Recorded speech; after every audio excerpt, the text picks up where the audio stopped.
केंद्र सरकार द्वारा हर 10 वर्ष पर वेतन आयोग लाया जाता है। अब अभी वर्तमान में 7वें वेतन आयोग के तहत जितने भी कर्मचारी हैं उनको वेतन मिल रहा है और पेंशनधारी हैं उनको पेंशन मिल रहा है। लेकिन प्रधानमंत्री की मौजूदगी में जो बैठक हुआ है उस दौरान 8वें वेतन आयोग लाने को लेकर मंजूरी मिल गया है। इस विषय पर जो पेंशनधारी है वो क्या सोचते हैं, इस पर हमारे साथ खास बातचीत के लिए द्वारिका राय सुबोध जी हैं, उनसे बात करते हैं। जी सर, जो पेंशन आयोग को लेकर बैठक हुआ है वहाँ मंजूरी मिल गया है, इस पर क्या सोचते हैं सर? 8वें वेतन आयोग की तो गठन की प्रतीक्षा बहुत दिनों से थी। पिछले 7वें वेतन आयोग का गठन 2 बरस पहले हो गया था, जो 1 जनवरी 2016 से लागू हुआ था। लेकिन इस बार विलम्ब हो रहा था। महीनों से इसकी प्रतीक्षा थी। हमारे जो कर्मचारी वर्ग के जो यूनियन है उनके पदाधिकारी भी इस पर जोर डाल रहे थे। सरकार से बातचीत हो रही थी और सरकार इसके बारे में स्पष्ट रूप से कुछ नहीं बता रही थी। लेकिन एकाएक कल समाचार सुनने में आया रेडियो के माध्यम से कि 8वें वेतन आयोग के गठन की स्वीकृति मिल गई है। अब इसके अध्यक्ष और सदस्य नामित किए जाएंगे, फिर यह कार्यवाही होगी। लेकिन समय बहुत कम बचा है और इसको नए वेतन की जो सिफारिश होगी 8वें वेतन आयोग में नए वेतनमान की, उसको 1 जनवरी 2026 से लागू किया जाना है और यह आशा है कि कर्मचारियों को इससे लाभ होगा। जी, कर्मचारी को लाभ मिलेगा। हाँ। और इसके लिए आप लोग पहले आपकी क्या बोलते हैं आंदोलन भी किए थे क्या? हाँ, इसके लिए आंदोलन क्या, हम लोग प्रतिवेदन सरकार को दिया करते थे। कर्मचारी वर्ग के जो यूनियन हैं वे लोग बराबर सरकार को इस बारे में लिखा करते थे, बातचीत किया करते थे, बैठकों में यह प्रश्न उठाते थे, सरकार से पूछते थे। लेकिन सरकार स्पष्ट रूप से नहीं बता पाती थी कि 8वें वेतन आयोग का गठन कब होगा। लोग आशा करते थे और समाचार माध्यमों के से यह अनुमान लगाया जाता था कि बजट सत्र जो आगामी होना है उसमें इसकी घोषणा होगी। लेकिन उसके पहले ही इसकी घोषणा कल कर दी गई। घोषणा का क्या कारण समझ सकते हैं? अचानक मांग के बाद भी वो नहीं हो रहा था, अचानक आ गया, इस पर क्या सोचते हैं? मैं तो समझता हूँ, मेरा मानना है कि सरकार जो वर्तमान केंद्र सरकार है वह हर मसले को चुनाव से जोड़ती है। जैसे पिछले जो कृषि कानून को वापस लिया गया था वह उत्तर प्रदेश के चुनाव के मद्देनजर 2-3 महीना पहले कानून को वापस कर लिया गया था। और अभी भी दिल्ली में चुनाव होना है और बजट सत्र के समय अगर यह काम होता तो चुनाव प्रक्रिया समाप्त हो जाती। तो इसलिए कुछ कर्मचारियों, खासकर केंद्रीय कर्मचारियों को कुछ ये उनसे मदद मिले या वो सरकार के प्रति ज़रा सॉफ्ट हो जाएं कि उनकी मांग पूरी हो गई और अब 8वें वेतन आयोग के गठन की घोषणा हो गई है। तो इसके पीछे कुछ ना कुछ तो उत्तर प्रदेश के चुनाव का प्रभाव है। जी, क्या परिचय है? मेरा नाम द्वारिका राय सुबोध हुआ। मैं रेलवे में राजभाषा अधिकारी था। 2004 में सेवानिवृत्त हुआ हूँ।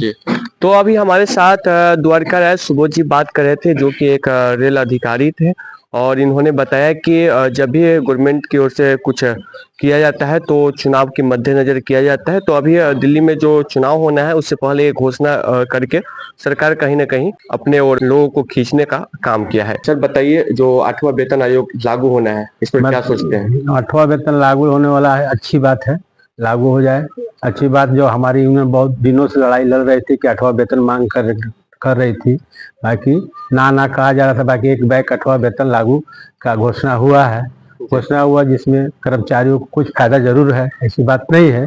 8वां वेतन से सभी कर्मचारी को फायदा होगा। रिटायरमेंट कर्मचारी उनको भी फायदा मिलेगा, हम लोग को भी कुछ मिलेगा, पेंशनधारी को भी मिलेगा, कार्यरत कर्मचारी को भी मिलेगा। ये खुशी की बात है, लागू हो गया। तो इसे किस नजर से देखते हैं? काफी समय से लड़ रहे थे, अचानक काफी समय से लड़ रहे थे यूनियन, हमारे केसीआर के यूनियन बहुत काफी समय से लड़ रही थी, इसके लिए मांग कर रही थी ताकि एक बैग उन्होंने सरकार ने गठित कर दिया 8वां वेतन आयोग। किस नजर से देखते हैं, क्या हो सकता है सरकार कुछ अचानक गठित करती है तो मांग अचानक पूर्ण होना। हाँ, मांग था बहुत दिनों से, जी। ताकि एक बैग जो लागू हुआ, अब इसमें सरकार क्या करती है, अगर 8वां वेतन मिल जाए कर्मचारियों को तो फायदा ही फायदा है। जी, फायदा है। क्या फायदा है। परिचय है सर आपका? हाँ, क्या परिचय है? मेरा, जी, हाँ, हम खलासी है। जी। रेलवे में क्या है? हेल्पर है पोस्ट का, जी, क्या नाम बताएं सर? राजेंद्र साहब।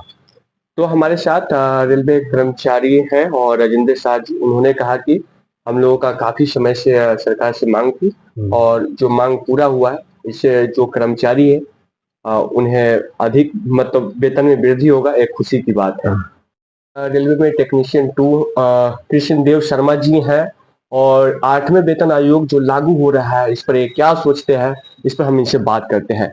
क्या सोचते हैं सर, 8वां वेतन लागू होने के लिए प्रधानमंत्री के मौजूदगी में मंजूरी हो गया है, जो बैठक हुआ था उसमें मंजूरी हो गया है। ये बहुत खुशी की बात है कि 8वां वेतन लागू हो गया है। जी, क्या इससे कर्मचारी को सैलरी में लाभ?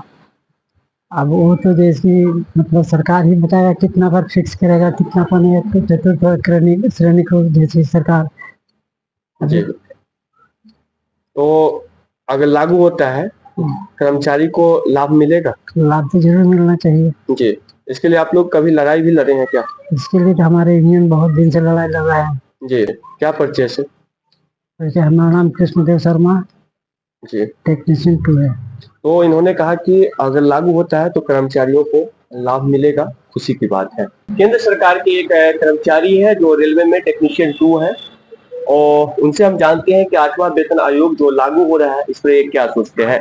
क्या सोचते हैं जो लागू हो रहा है 8वां वेतन आयोग? 8वां वेतन आयोग लागू होने से मतलब जो भी है हम लोग को पे ग्रेड में लाभ मिलेगा। अभी हम लोग का बेसिक पे 18,000 मिनिमम है, अब हो सकता है कि सरकार उस पर विचार करके कुछ और बढ़ा दे। जी, जो भी जो कैलकुलेशन आएगा उसके अनुसार से हम लोग को वेतन का क्या लाभ कभी मिलेगा। उम्मीद किए थे कि ऐसा अचानक जैसे न्यूज जी, आ जाए? ऐसा अचानक न्यूज आने का कोई उम्मीद नहीं था, क्योंकि सरकार बोल रही थी कि अभी हम लोग का इस पर कोई विचार नहीं है, विचाराधीन है। जी, लेकिन अचानक ये प्रधानमंत्री जी नरेंद्र मोदी जी घोषणा की है, तो हम लोग में भी एक ऐसा उम्मीद जगा है कि हम लोग को भी जो है कुछ लाभ मिलेगा। जी, जी, लाभ मिलेगा। जी बिल्कुल क्या मिलेगा। परिचय आपका? हम अश्विनी कुमार, टेक्नीशियन 2, शाहपुर पटोरी में कार्यरत है। तो अश्वनी जी जो रेलवे में टेक्नीशियन 2 है और इन्होंने बताया कि सरकार अचानक जो फैसला ली है, तो स्वाभाविक है कि जो कर्मचारी हैं उनकी वेतन में वृद्धि होगी और लोगों को लाभ मिलेगा। लोकल 18 के लिए समस्तीपुर से मैं अमित।